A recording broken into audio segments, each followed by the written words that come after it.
Sairam, I couldn't do any vlogging all these days because I was a little tight about my doing my gardening work. I'm repotting all the bags, redoing all the bags because I'm doing grow bag cultivation to grow all my organic vegetables for my home needs rather. And today, with Swami's permission, uh, Swami told me to talk, so I'm talking. Swami told me to talk about this episode. So when we were looking for a property while we were at Rayakotai, because we were selling that property and we have to buy another land. So a lady whom I know a little bit about her, I will not reveal who it is because it's against the rules. She claims that she's a Sai Baba devotee, and she referred me to a person and told me to please go and stay on rent in that house. They have an outhouse. Stay in that house on rent, and from there you start looking for a land, so that will be easy. So I said okay. Then I went and met that lady whom this Sai Baba devotee referred, and they also claim that they are Swami devotees, uh, and they do all kind of what do you call it? They do everything against Swami, eating non-veg, putting all the garbage in front of the house, and they'll never take bath. So many things they were doing. So I stayed there for 3 months, and I was from there. Now, see, basically, I don't know that place. I'm new for that place. New to the place. I will not tell the place. New to the place, and I really completely was asking for their help to show some lands. But they were refusing to show some lands, and she gave me a lot of torture. She stopped water, and she used to call me all bad names, starting with B. I don't want to tell in front of Swami, it doesn't look nice. Every time she wanted to start with that B only. Probably initially I thought she was a little jealous about me. I called her one day and told her, you are a very young girl, should not become jealous of anybody. And she told very clearly, yes, I am very jealous about you because at this age you get up at 3 o'clock and do all your work, and then dogs and so many things you're doing alone, and I'm really jealous of you. And there was no trace of her showing any land to us, in spite of me giving them petrol charges to go and see some lands, because they are basically born and brought up in that area. So this went on and on and on, and there was a time when it came beyond the limit. And that time the photo what you see here behind me looked as though it was possessed. The kumkum which I put for Swami, the kumkum used to drop down through his face, and it used to become like he looked what should I say, very ferocious. Swami looked so ferocious because she was ill-treating me to the core. She knew I'm a Brahmin, and they are also they claim they're Swami devotees and they don't eat non-veg, but they were doing non-veg every day. And how much she can give me trouble, she gave me trouble. As I told you, for every word, she will not even call me auntie, she'll call me with that big B. So, and my husband was not there. Anyway, it doesn't make any difference. So, she used to come near the window where I'm writing something, near the window she'll come and dip the broomstick in the cow dung, and then show the broomstick through the window and say, I'll put this on your head, I'll put this on your whole body. And she'll say, B. But I've been tolerating because I thought, okay, it's okay. Then next morning she's not possessed, nothing, she's perfectly alright. They eat non-veg, they say they are Swami devotees, they eat non-veg, they were rearing chickens, they cut the chicken, everything they were doing. So I was telling Swami, this is too much. You put me in a wrong place. One lady whom I know who claimed as Sai Baba devotee showed another Sai Baba devotee and telling that please go and stay there on rent in their outhouse so that you can look for so many lands. So I went to hell. And here I must tell you, everybody, I will not name who it is, everybody were only criticize me, telling, oh, why should she sell Bangalore, and why should she go to Rayakote, from there why is she selling and going to this place, and there she's finding it difficult, again she's going back to Hosur. So many things I heard. I kept quiet, but remember, all these people who criticized were of no help to me. But I must tell you, uh, I was really upset one day as to what to do. Now I'm stuck there. I can't even get out of the house because the moment I get out of the house, she'll start the bee. I can only hear bee from her mouth. So I was so much upset. I said, Swami, this is the way you put me to a place. And they claim to be Swami devotees. This is the way they eat non-vegetarian. They do all kind of nonsense in the house. And like put it purposely, she'll sweep and put everything in front of my house. So all those things she was doing, so I was just feeling very bad. And one day, I must talk about Saji here. One day, I'll talk about Saji in another episode. One day, just like that, Saji called up. And here I must mention, when I was going through all these things, and then I consider her as my sister's daughter or something, Srija Sridhar. She told me, Chitta, don't worry. You come here. We will accommodate you here. Somehow we can manage. We can put all your things here. We can somehow manage. You come here. Don't worry. You come here. So she told that. But I knew she also, as she's having her family and children and mother-in-law is there. So I should not disturb her. That's not possible. Moreover, my dogs, there are 4 or 5 dogs with me. So it's not possible. But one day, I was really upset. Saji, our family friend, called me just like that. I will tell you how he called. He called me. He called me, and I said, "Hello, Saji." In Malayalam, I said, "Saji, parayu." Auntie, please listen to me properly, friends. Auntie, the voice and the marikine. That means he asked me, "Why is your voice? Why have your voice changed?" I said, "No, nothing wrong. No, there's something wrong." I said, "This is what I told the entire story to him. Can you believe?" He told me, "Give me 10 days time." My laborer, he's running a fabrication unit in Bangalore. He told me, "Give me 10 days time. My workers and my lorry has gone to Shimoga, taking some things. As soon as they come back, you can shift.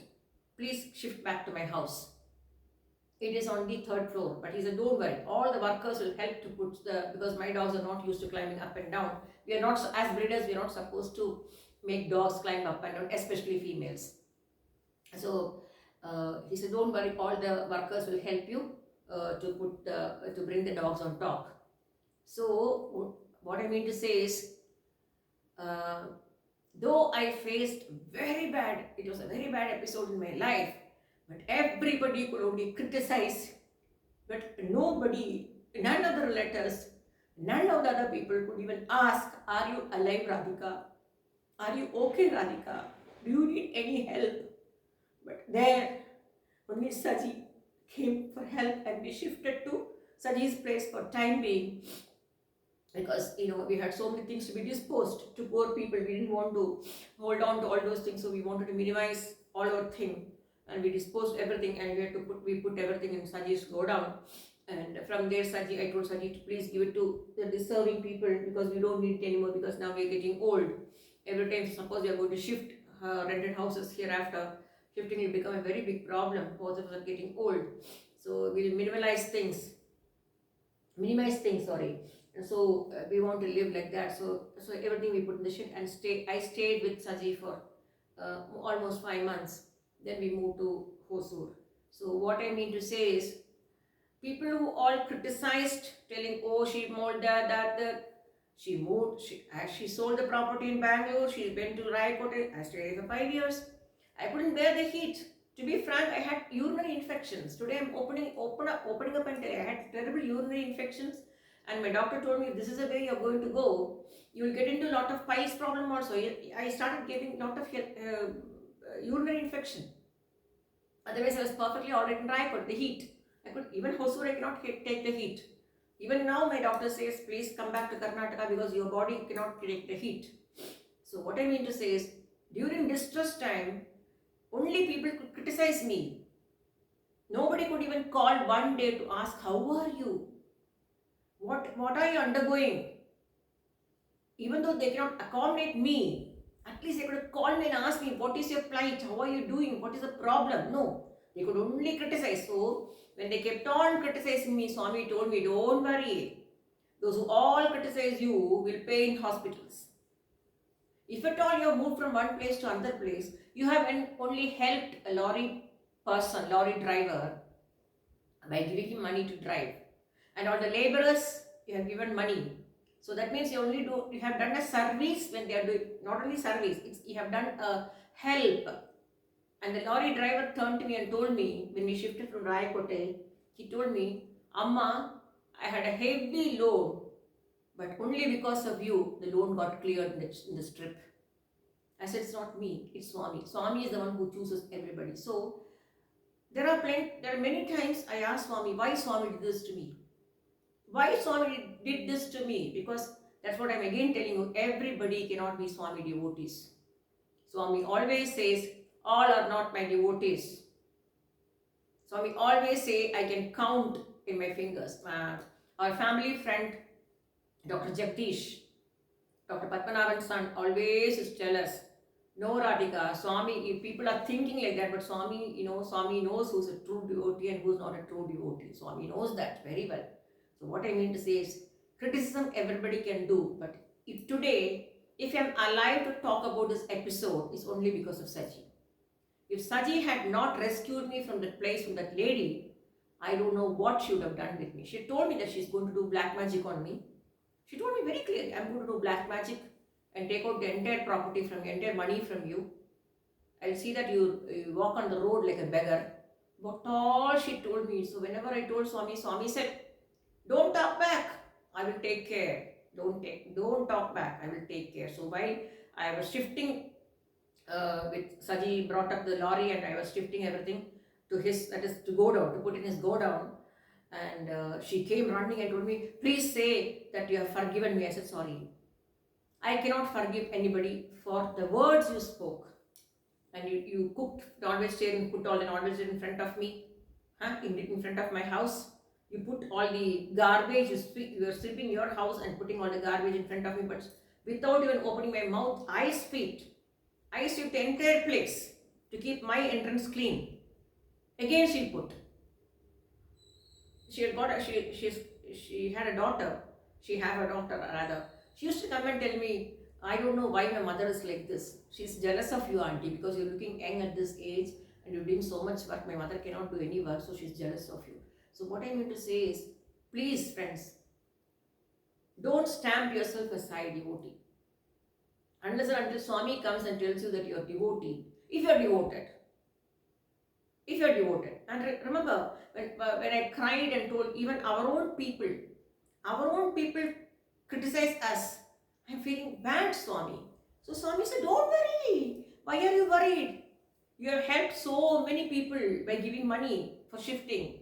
And you have donated all your things to poor people, leaving everything in Saji's workshop.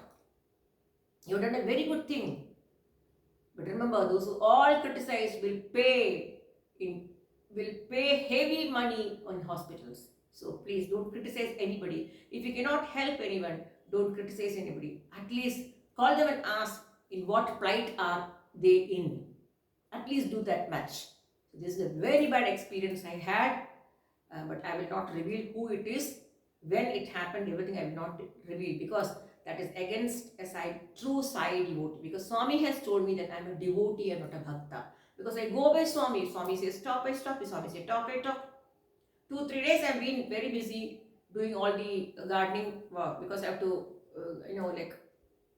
take off all the bags and pour the mud out and mix a lot of cow dung and all organic fertilizers and then redo it and then start after December.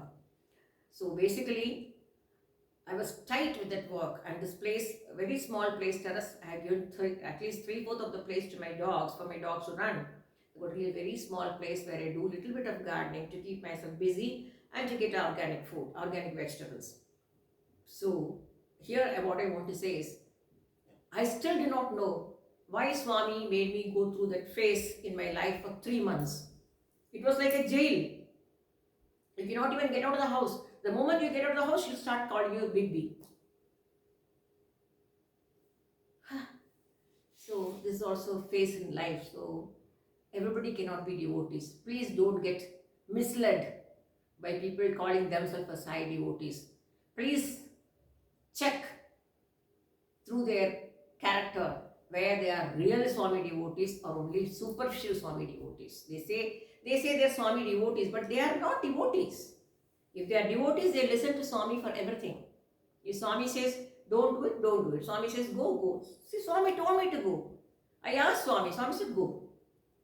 That is when I went to that place. But why, even after listening to Swami, why this happened? I don't know. I still do not know why I had to go through all these things, especially the mental torture which she gave. But today, if I am alive to talk like this, is only because of Saji Joseph. I will talk about Saji in the next episode. I really want to make a vlog with him. Whenever I go to Bangalore, I want to make a vlog with him.